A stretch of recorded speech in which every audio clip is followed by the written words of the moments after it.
Salut tout le monde, je vous retrouve par cette belle journée du mois de novembre pour vous parler du défrichage d'une des parcelles de pommiers. Je vous montre ça tout de suite, allons-y, c'est parti.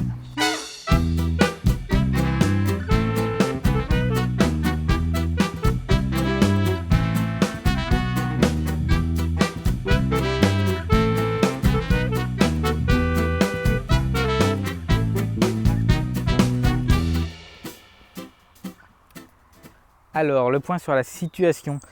Avec la ferme que je reprends, il y a une parcelle de 5000 m² sur laquelle je suis là, où il y a une variété qui s'appelle Elstar, qui n'est pas hyper adaptée au reste de la ferme et pas hyper adaptée à la bio. Et donc cette variété-là, c'est un verger qui est vraiment vieux, qui a 35 ans là, et donc c'est un verger qui de toute façon avait vocation à être supprimé rapidement dans les années qui viennent.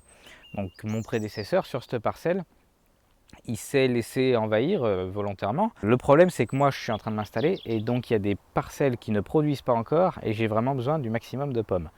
Donc je fais l'inverse, c'est un peu retour en arrière et le but, c'est de renettoyer cette parcelle complètement. En vrai, de l'extérieur de la parcelle, ça va. On voit bien que la nature, elle est bien présente, qu'il y a de la vie, qu'il y a de la biodiversité et que l'entretien il n'est pas optimal. Mais jusque là ça passe. Là où ça devient un petit peu plus compliqué, c'est quand on essaye de rentrer à l'intérieur de la parcelle. C'est un peu plus tendu, qu'on soit à pied ou en tracteur. Franchement, l'ambiance elle est trop chouette. Mais par contre, l'ambiance pour les cueilleurs qui doivent trouver les pommes là-dedans, c'est un peu moins optimal, donc on va falloir renégocier un peu tout ça. En juillet, Jean-François a mis un gros coup de broyeur entre les rangs en essayant d'aller vraiment à fond pour déjà bien dégager. Et donc là, la suite, il va falloir la faire à la main, mais déjà, on distingue nettement mieux ce qui se passe sur la parcelle. On est début août, j'ai déjà dégagé le premier rang du haut. Et finalement, quand on dégage sur le rang, on s'aperçoit que c'est planté assez large en fait. C'est planté à 4,50 m les rangs. Donc là, on peut pas du tout passer sur le rang, on voit pas devant nous. Et il y a beaucoup de branches sur le rang, mais parce qu'en fait, voilà, la taille a été laissée vraiment très longue. Donc il y a moyen de rabattre les arbres un peu, de réussir à reconcentrer, de refaire quelque chose de praticable. Aujourd'hui, on a un super soleil en plein novembre là, alors j'ai ressorti la caméra pour vous montrer un peu où j'en suis dans mon chantier. Alors je vais vous faire des images tout de suite. Là, j'ai fait déjà 4 rangs sur 6, il y en a un 5e que j'avais fait en juillet, donc ça devrait aller. Et il me reste plus qu'un rang, c'est celui qui est derrière moi, voilà. On voit pas à travers pour l'instant. C'était vraiment cornouiller, fusain et ronces partout. Et donc moi je fais un peu l'archéologie là et je ressors les arbres.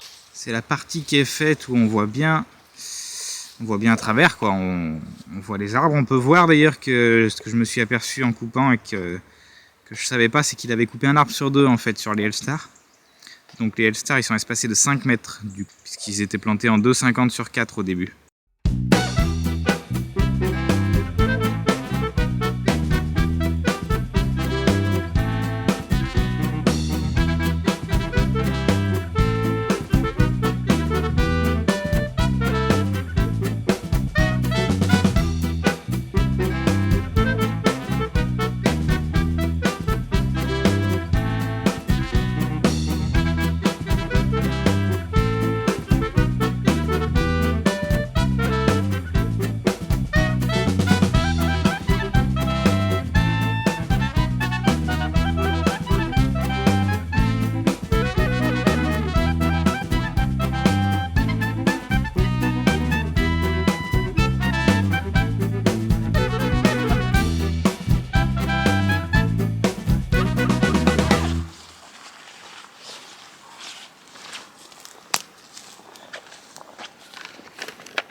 Et voilà quand c'est fini.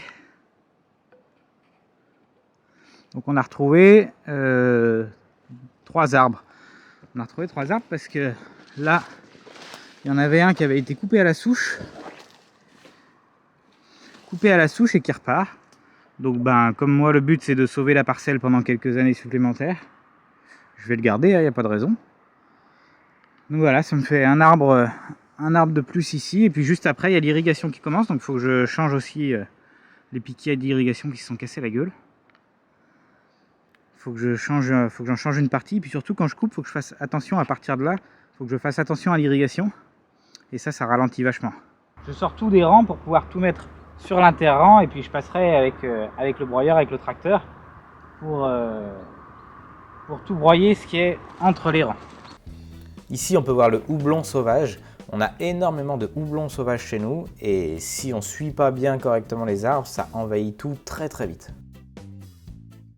On peut voir que ça fait quand même un sacré changement. Alors forcément, ça fait aussi un sacré changement pour la biodiversité qui passe de haies diversifiées à des rangées dont on a enlevé la diversification, dont il ne reste que les pommiers.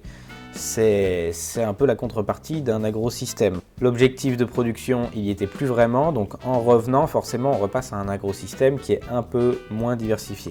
Là maintenant, la problématique, c'est que si je veux faire perdurer un peu cette parcelle, là c'était plus possible de récolter dans de bonnes conditions ou d'entretenir correctement les arbres. Donc l'idée, en faisant tout ce travail, c'est de réussir à maintenir la parcelle quelques années de plus, le temps que je renouvelle le verger. Après, forcément, on est en toute fin de saison, donc il n'y a presque plus de feuilles sur les arbres. Mais je vous mets une petite image que j'ai filmée 6 mois plus tard, en avril 2023, où on voit que la verdure au sol comme sur les arbres a déjà bien repris toute sa place. Par contre, il n'y a plus de ligneux en dehors des pommiers et je veux suivre ça pour qu'il n'y ait plus de ligneux en dehors des pommiers. Bon bah voilà, ça fait pas mal de boulot de fait. Maintenant rendez-vous dans 6 mois ou dans un an pour faire le point sur ce qui leur arrive et ce qu'ils commencent un peu à donner. On suivra tout ça de toute façon tous ensemble et je vous dis à bientôt.